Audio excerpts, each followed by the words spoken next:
Hi, I'm Aaron Marcus, and after working in production for 8 years, Donna Belichick launched her own casting company in 1982. Donna Belichick is arguably the most familiar name in Pittsburgh's casting and talent arena, and one of the most respected. A longtime member of the prestigious Casting Society of America, Donna received the 2008 Opal Award from the Women in Film and Media of Pittsburgh for her career-long contributions to the local film and television industry. Donna Belichick's Casting is Pittsburgh's only Emmy Award-winning casting company and the only one exclusively casting principals for roles in feature films. To see her long list of films, TV shows, and commercials that Donna has cast, visit DonnaBelichickCasting.com, and that's BELAJACCASTING.com. And Donna, welcome to the webinar. Hi, Aaron. How are you? Hey, I'm doing great. And first of all, I got to tell you, I've been wanting to have this conversation with you for many years, and I really appreciate you taking the time out of your busy schedule to do this, and also to share some really incredible information. So, Sure. I guess the very first thing I wanted to talk about. I know that you were in production for a lot of years, and then you decided to make the jump into casting. I was just kind of curious, what made you decide to do that? Well, what happened was I was working at a production company, having done PA work, AD work, and one day the production manager came to me and said, "We want to bring casting in-house instead of bringing freelancers in, and we want you to be our in-house casting director." And I was kind of like, "What? Who, me?" But I was at a point in my career where I didn't really see myself going any further than being an AD. And an AD is an assistant director. Director, right. I didn't have the schooling or the desire to go further and be a director. So I realized there was nowhere for me to go that I wanted to go. And when they brought this up, I thought, this is something I'm actually interested in, because the only thing I really liked about directing was directing talent. I didn't care about any of the technical aspects or anything like that. So I jumped in and did it for them for 2 years. And then the company started to take a nosedive. They were having some problems, and they got rid of a lot of people, not me, but they wanted me to go back into production and just kind of, as they put it, do casting with my left hand, which basically meant do both jobs, and I just didn't think I could do both well, because of my work is in pre-production, and then the AD work is a lot of pre-production, and it was going to be too much. So I kind of jumped ship with a lot of other people and started my own casting business with a partner. So I'm interested, because a lot of times people ask me, I want to be a casting director, or I'm interested in casting. How do I go about doing it? Do I have to go to school to do it? I mean, now it sounded like you were in an incredibly envious situation where you were just asked to do casting. Right. But for someone who's not working in production, mm-hmm. and they have an interest in casting, what would you recommend that people do to get their feet wet, see if it's something they like, to learn how to do it and what it's all about? Well, it's a good idea to go to school for something in the industry, either filmmaking or, television, broadcasting, communications, just something related to the industry, so that we have a reason to want to bring you in as an intern. The way in is to become an intern or a casting assistant. But it's hard to even become a casting assistant unless you've interned and learned something about, the business. Because we can teach you casting, but we don't want to have to teach you everything about television, and, there has to be some kind of connection if possible. My assistant now went to school for film. And she ended up working for me as an intern just to learn, because she figured she would learn things about the business that she needed to know, even as a filmmaker. And then she went and took a job in wardrobe for 5 years and then decided she liked casting, and she came back to casting. And she, hopefully someday she'll, make films and do her own projects, but she's really happy in casting right now, and she's good at it. So it's, it's trying to get a job either as an intern or as an assistant in a casting office somewhere, or even a talent agency. Mm-hmm. Even working at a talent agency will help you learn enough things and get the skills that you need in our office too. And I guess one of the, great things is, going to school, like you were saying, certainly is incredibly helpful, but really learning how to deal with the realities of the industry, of getting, phone calls at 11 o'clock at night saying, hey, we decided to change our shoot schedule, call the talent, and, just learning how to roll with the punches and really know what your life will be like is something you're not going to be able to learn in school. So I love your idea of trying to get some kind of internship so you can really, get a real sense of how things work. Right. Now, I noticed in your bio, so you're a member of CSA, the Casting Society of America. Would you just explain very quickly what that is about, how you become a member? If you're not a member, does it really hurt your chances of casting bigger projects? I don't think it really does. I don't think,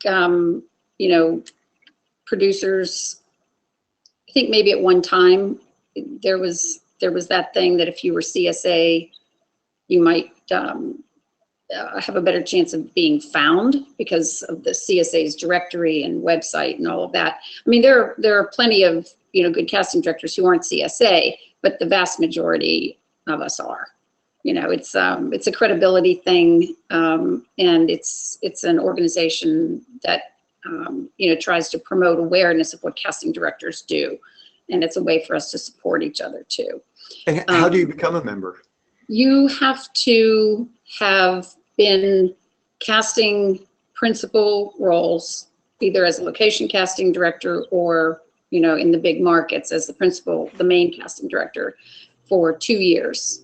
And you have to be sponsored by 2 other members. So 2 members have to say, yeah, let her in and write a letter, on your behalf. You have to submit a resume, and then they kind of research things and make sure that you're actually qualified. So. Oh, that's cool. And before I even get into the audition part with casting directors, I think it would be really helpful if people could hear from you just how the whole process works. Who hires you? How do you get the information about the breakdowns, how it's sent out, and just what that whole process is, looks like. Sure. So casting directors are hired by the producer, by the production company. So we are an extension of them. They hire us to find talent. The opposite side of the coin is talent hire talent agents to find them auditions with people like me. So a lot of talent don't understand the difference, but it's kind of, I use a retail analogy that casting director is a buyer and a talent agent is a seller, and they're trying to sell their product, the talent, to the casting director, the buyer. So, so I'm hired by the producer. I'm paid by the week or by the project, and I'm given a script, which I read and make a list of all the characters that are in it. And so I will go through and figure out which roles I think I can cast out of the pool of talent that I have, and have a discussion with the producers and the director about all of the roles, and we figure out what I'm going to cast and what the New York casting director or LA casting director is going to look for. And there's crossover a lot of times. If I think I can find it, they'll let me look for it first. And then if I can't turn it up with local hires, then they'll give it to New York or LA.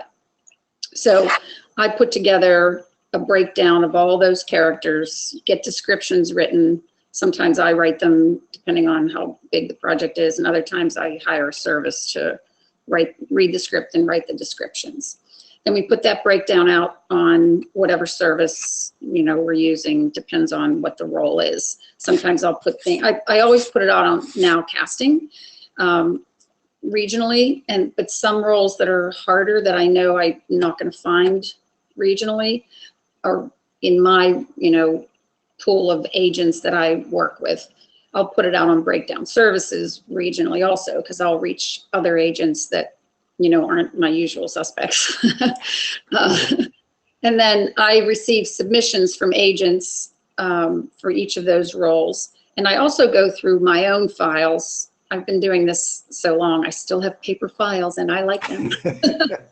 So I still flip through my binders of actors that are, I call them out of town local hires. People, a lot of them don't have an agent in this region.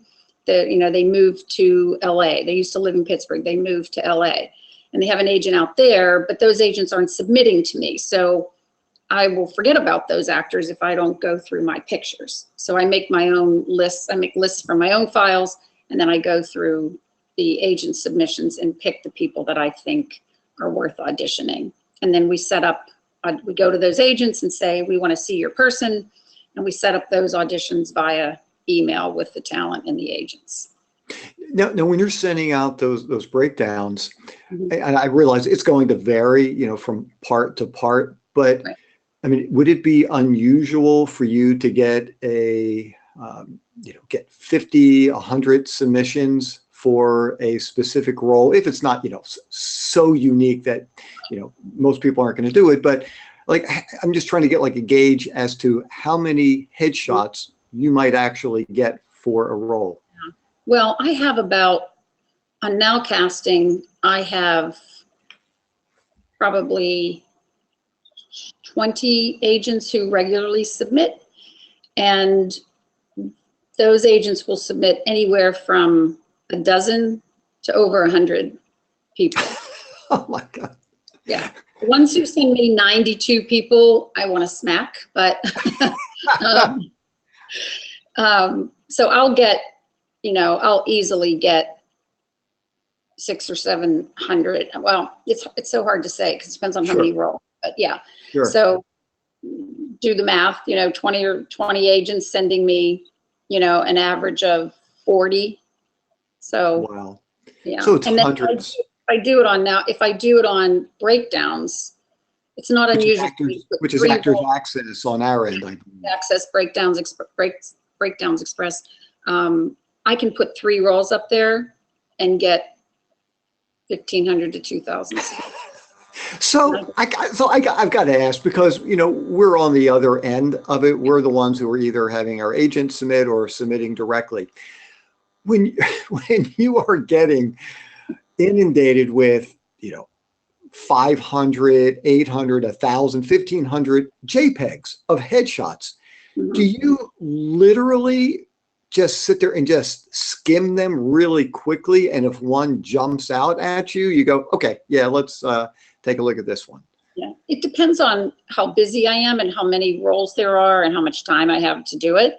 With Now Casting, I know a lot of those actors because they're submitted to me time and again. So I'm kind of looking for actors I already know for the first go around. It's like, oh, him, yeah, and I just immediately, yes.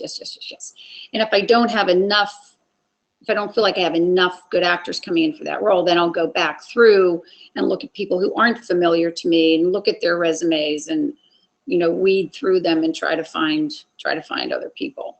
Or if I'm, looking for the people that I already know and somebody jumps out that I haven't seen before that looks interesting, then I'll look at their resume and, add them too.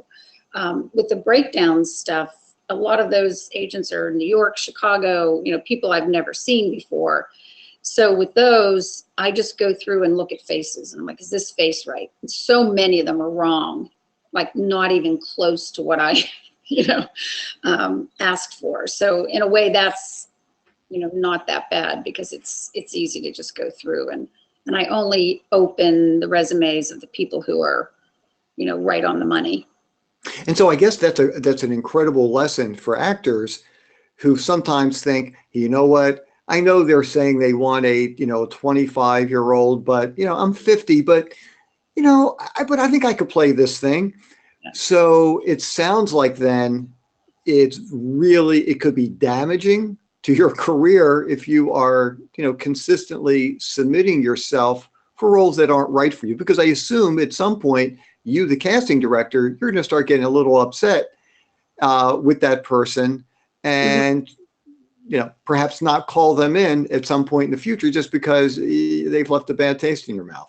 Yeah, because they're obviously clueless about the business, and we don't have time to work with people who are clueless about the business. We need professionals, So, yeah, I know it's not a good idea. Now if we're talking 5 years, 10 years, that's one thing. But if you're totally wrong for it, if we're looking for a specific race and you're Caucasian, seriously, if that makes no sense. I guess, and gender types too, if they're, if they're saying they need 3 women for this scene, and some guy thinks, well, maybe they'll have an open mind because I think I'd be great at this role. That's our decision. And we have plenty, you know what I mean? That kind of stuff happens when, and it's happened before. I had a role in Outsiders, supposed to be this lab tech, like a coroner's, assistant or whatever. And it was supposed to be a man. And this woman who was a little quirky and is kind of that type, there's a lot of that type. They have this quirky, wacky women working in the lab, and they're the little genius, right? Uh-huh. She's that type. So I asked her agent to have her audition, even though it was for a man, and they ended up casting her. But that's how that stuff happens. It happens like accidentally or like on a whim. It's not going to happen because a man says, I think I'd be right for this. And, I mean, it could, but chances are it's just annoying. It's just going to be annoying to the casting director. Or if we cast a man in a role that was supposed to be a woman's role or vice versa, it could happen because that person auditioned for something else and we really like them and would like to find something for them. So we look at the cast and we go, well, this role doesn't have to be a woman. Let's cast this guy and give him that part. That's how that kind of stuff happens. Yes, we're open-minded, but we're not going to be open-minded at the get-go. We're going to try to find what they want first, and then other things can happen. So yeah, and I guess it's really important for people to understand that everybody does have a type, and when you do go to an audition, you might not book the role that you auditioned for. And it doesn't mean that it wasn't a great audition. Maybe it was a phenomenal audition, but for whatever reason, the casting director, the director, whoever's making, decisions here, decided, you weren't right for this. But if they liked what you did, then of course, why wouldn't you keep them in mind for other roles, either for that project or maybe some project in the future? And so that's why, I always try to share with people, when you don't book the job, it's not necessarily any statement about your skills or about, who you are as an actor. And you can't take it personally because maybe you just were not, like, there was a film I auditioned for, I didn't get the role, and I saw the movie, and it was an African-American woman who booked the role. And so, for whatever reason, they decided that was the right person for this particular job. That stuff just happens all the time. It happens all the time. And there are a lot of times, especially when we're doing a series, that somebody, they'll love somebody, but only, they'll love 2 people and only one of them can get the part, right? And they'll say to me, let's remember, the runner-up for something in the next one of the later episodes, and, try to find something for them. And a lot of times it happens and we find something, and other times there just aren't any roles that come up for that 30-year-old woman, so it doesn't, but that doesn't mean they didn't love her and that she didn't do a good job, so. And the other thing too is there was a show that I auditioned for many, many, many, many times over a 2-year period and never booked anything. And then on my 15th audition, I booked a reoccurring role, and what I had heard from the casting director at one point, way after all this stuff happened, she said, actually, there were a number of roles we were considering you for, but honestly, we wanted to try to find something that would be a little bit better and something maybe a little bigger, because some of the roles that I was reading for, it was one word, two words, a line, something like that. Right. And she said, actually, you were on our radar the whole time. We were just kind of waiting for, all the stars to align in the right place. So, and once again, that's why getting the audition itself, that's an incredible accomplishment. You have control over your audition, but that's all that you have control over. The actual booking of it, you have no say. Right. Exactly. Too many things can happen. Yeah.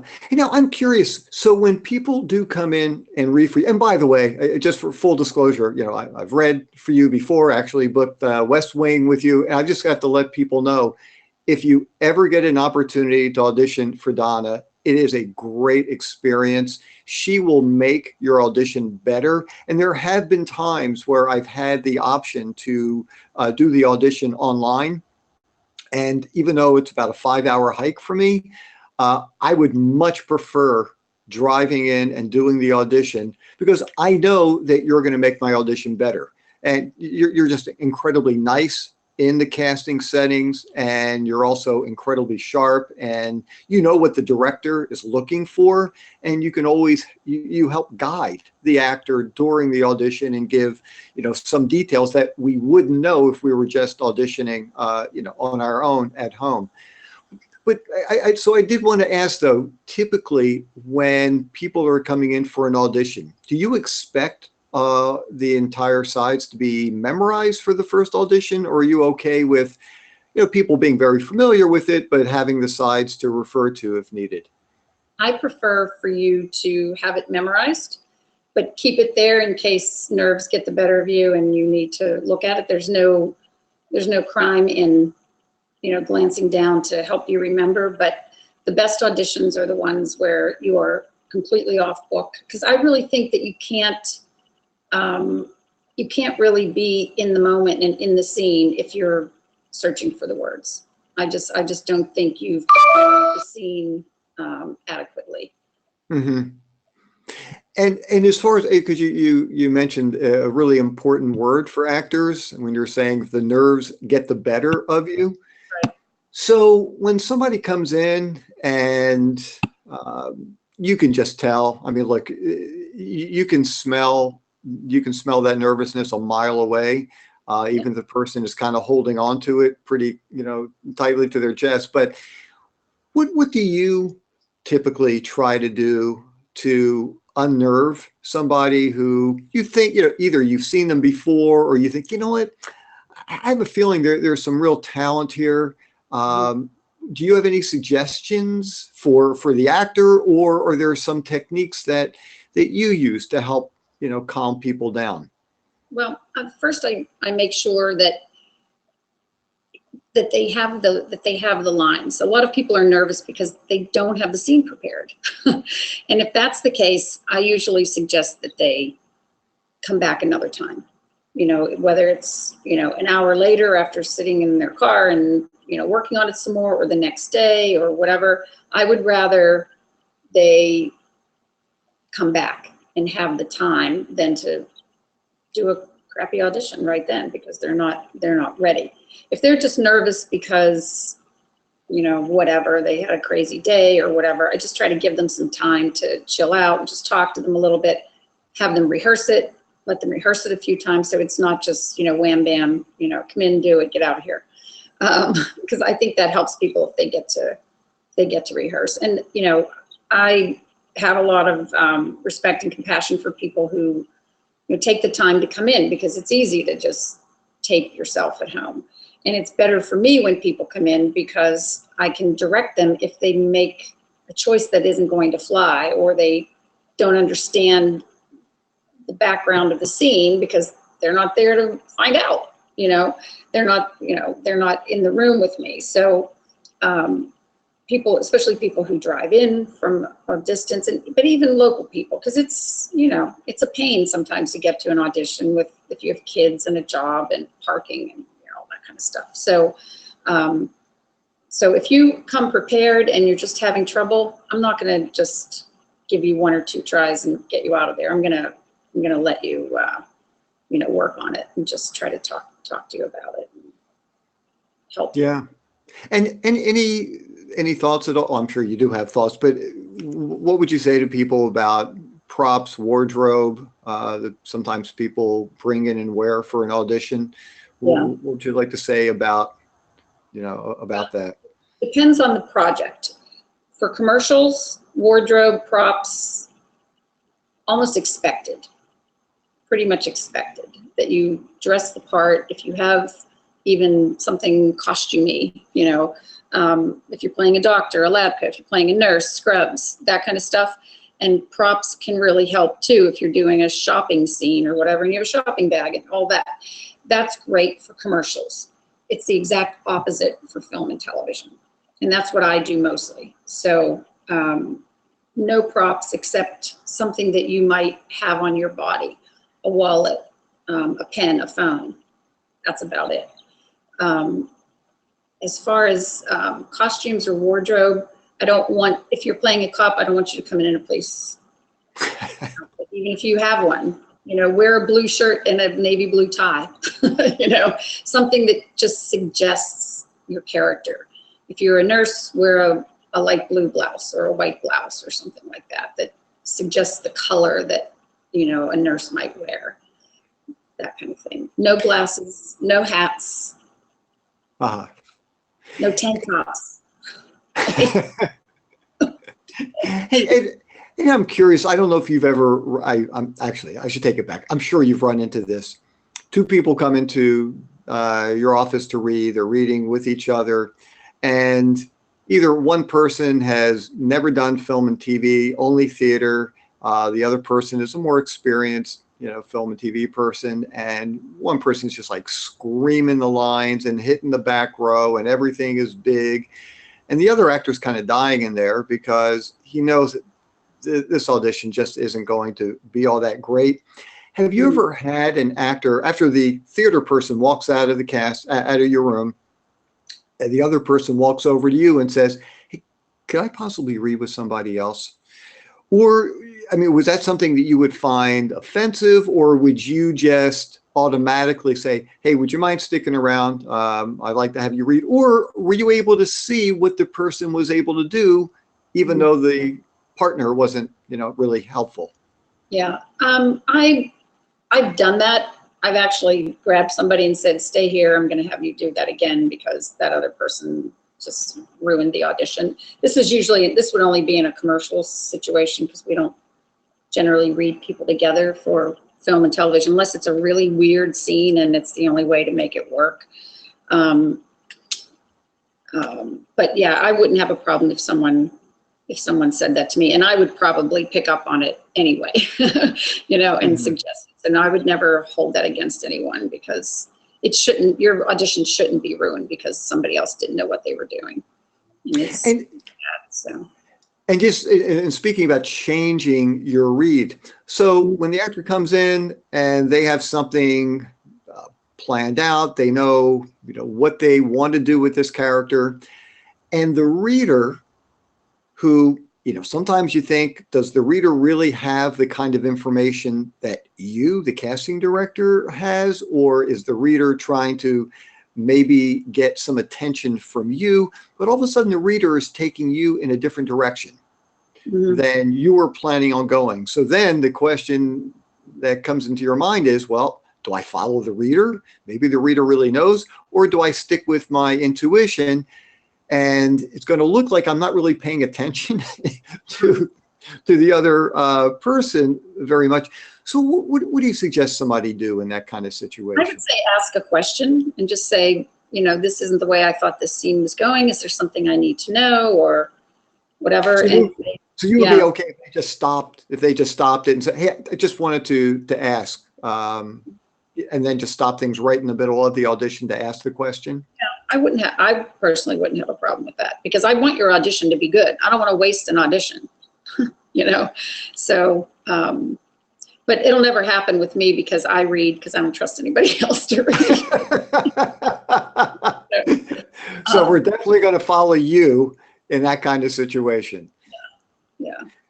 Yeah, and you know, and that's something else that I think a lot of people don't realize. Sometimes people kind of feel this battle going on with the casting director, and you know, I'm going to show the look. Casting directors want you to be great. It's besides the fact. I mean, I can speak for you. I mean, you've got a heart, and you really do care about the talent that comes in. But even if you didn't, just from a business point of view, you want to be submitting auditions that are phenomenal. Right. Right. I need you to do well. I don't have that many people to pick from, you know. I mean, I do now, you know, I've been doing it long enough and more people are able to work as local hires and audition because of technology and all of that. But, you know, I want good auditions. I want it to be hard for them to pick because I sent them so many good people. So, but I think it's valid to ask. So even if you were reading with me, Aaron, and what I was, you know, my interpretation seemed off to you and wasn't, you know, jiving with yours, I would be fine with you asking me about it because I've been wrong sometimes.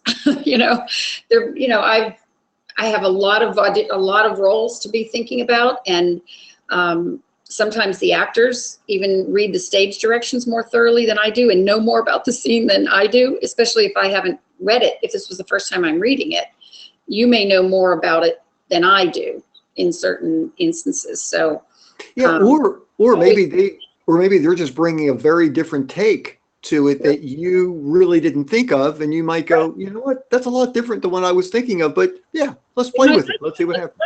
Yeah, because there are all kinds of interpretations, and directors teach me that kind of stuff all the time because I'll, you know, go down a certain path with a scene, and then in the callbacks, he or she'll say, hey, you know what's happening here is, and I'm like, oh, I never thought of that. Wow, that's why he's the director. So I'm sorry, you used the term. Would you talk at hubbacks? did I say hubbub? Yeah, you used that term, and I wasn't sure if people are going to know exactly what that means. You were talking about when the director is looking at things and talking with you? Callbacks. Oh, callbacks. I'm sorry. I thought you said hubbacks, and I wasn't sure if that was a term that, because I never heard of that. Callbacks. Got it. Thank you. Talking okay. And my Pittsburgh L's don't come through. That's okay. Now, I'm curious, like when you were submitting all the auditions, do you typically go through them and, you know, just send back, I don't know, your top 5, or do you send everything back with notes, or, you know, do you edit it? How exactly does that work? Yeah, it depends on the project and the director. On, you know, the television series, we have so little time. We have time to do maybe 2 rounds of casting. So I tend to send as many people as I feel are good and have a shot. So it could be 12 people per role. Some directors go bonkers when I do that. They're like, you know, complaining, oh, there's too many people to look at, you know, so some of them want me to send 5. And I find that counterproductive though, because if I send 5 and they don't like anybody, then I have to send 5 more. And by the time they look at them, then we've lost time. You know, it's a time waster. So I've started sending, you know, 10 or 12, and I put my top 5 or 6 in the first row on the page. And I tell them, just look at the first 5 or 6. If you find 2 or 3 to bring into callbacks, stop watching. It's the same thing in 5, right? So, and that has worked. So then if they don't see enough choices in the first 5, then they look at the rest. And I'm assuming that every director. Oh, I'm sorry, didn't mean to interrupt. Were you about to say something? The audition that comes in, because the vast majority of our auditions now are self-tapes. And I watch every single one that comes in. And I sometimes even re-watch the ones that I did in person just to make sure they were as good as I remember them to be.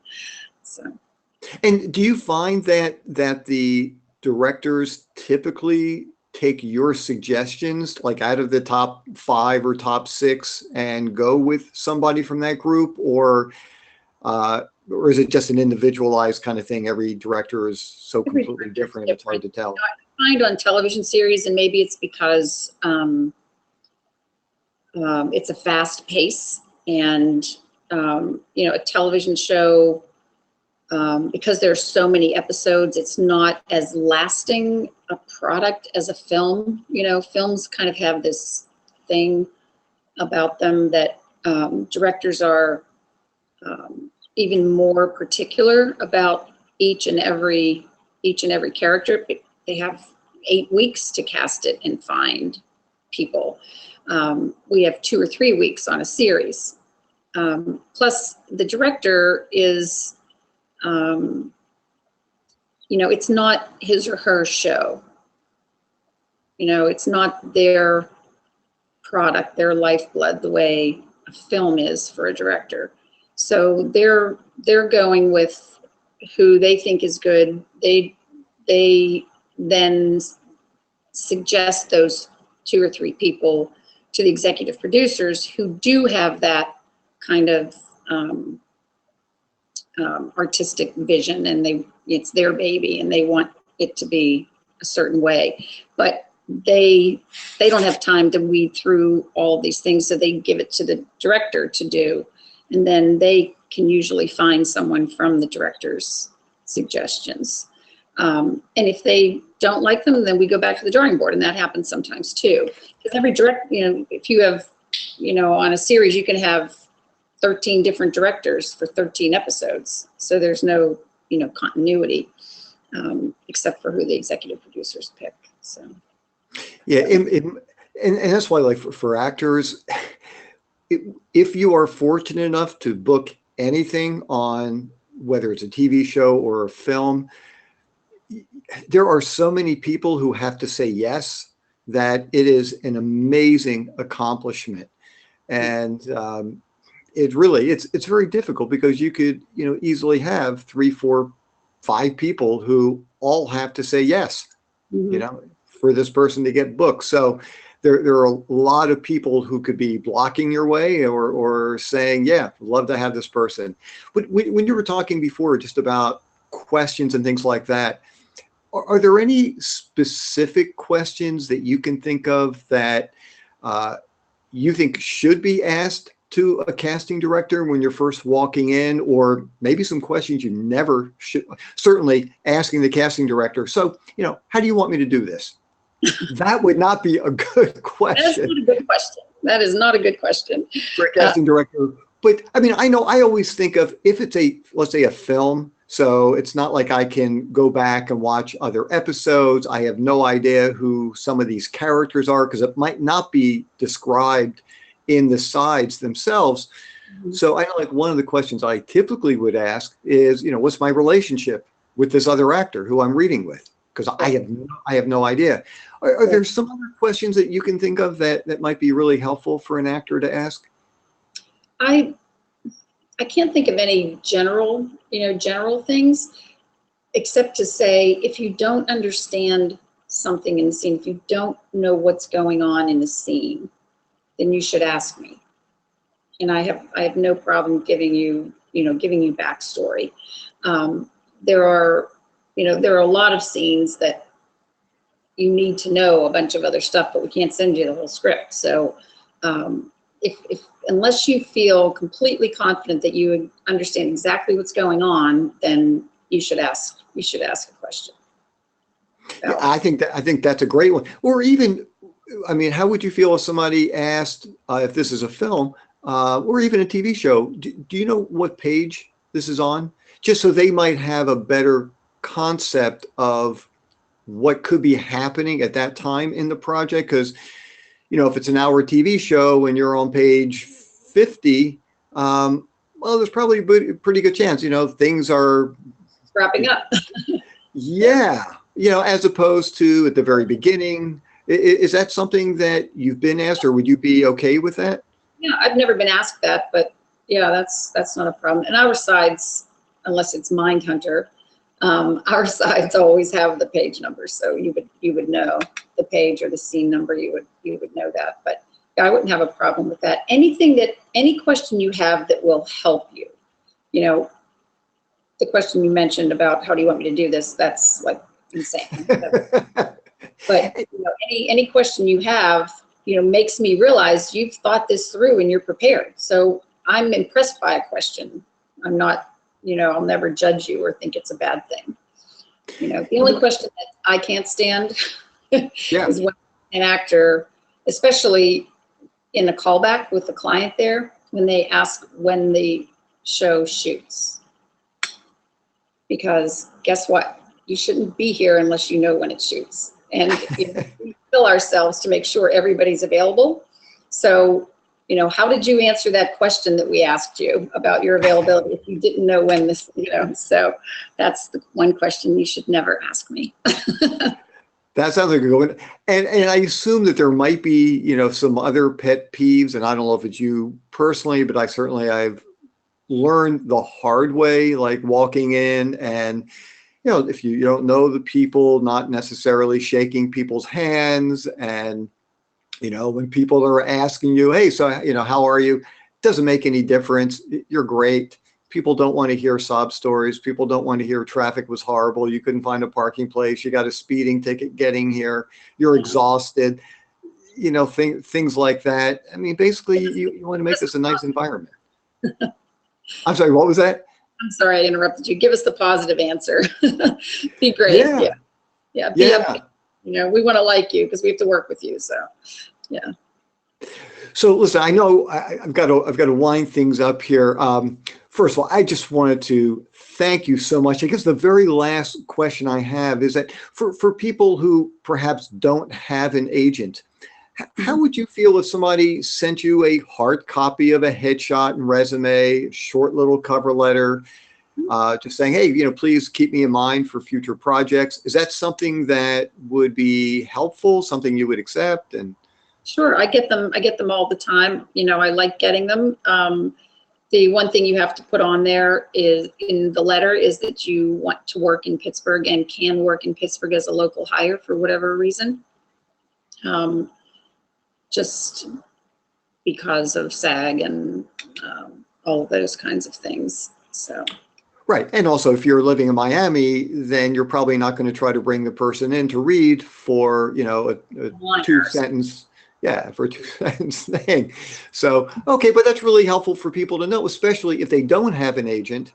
Then that seems like it could be a great way to introduce yourself. And I tell you, I find that just, for people who try to just submit attachments of headshots that are unsolicited, that seems like a crazy thing to do, because who's going to open up an unsolicited attachment, with a photo in it, just because it's dangerous, to do that kind of stuff. So send a hard copy. Send a hard copy, because I shouldn't have to print your picture either. In our website, our website tells you, how we handle digital copies. You put your headshot up on Nowcasting. You get a profile on Nowcasting. If I need a digital copy, I get it from there. But if you want to submit to me so I know who you are and you're on my radar, you send me a hard copy. Fantastic. Well, Donna, listen, I want to thank you so much, and for just for people to know, once again, it is always such a pleasure to get a chance to read with you. You really make it a really homey and very warm kind of environment, and which is not always the case, especially in really high pressured kinds of situations. And so I greatly appreciate it. And I just wanted to thank you so much again. And once again, for everybody, you can get more information. Just go to DonnaBelichickCasting.com. You can read all about her work, and hopefully you'll get a chance to read for her as well. Donna, thank you so much again. Really appreciate it. Thank you, Aaron. Well, that was fantastic. Donna is great. And just wanted to let you all know that if you would like more information, if you have questions, you can always get to me through my website, howtoactandmodel.com. If you're wanting to get more information about my book or private online mentoring, you can get all that information from the website as well. And don't forget, you can also check me out on facebook.com/howtomodel. I post great acting and industry information there as well. I'm Aaron Marcus, and can't wait to talk with you again soon. See ya.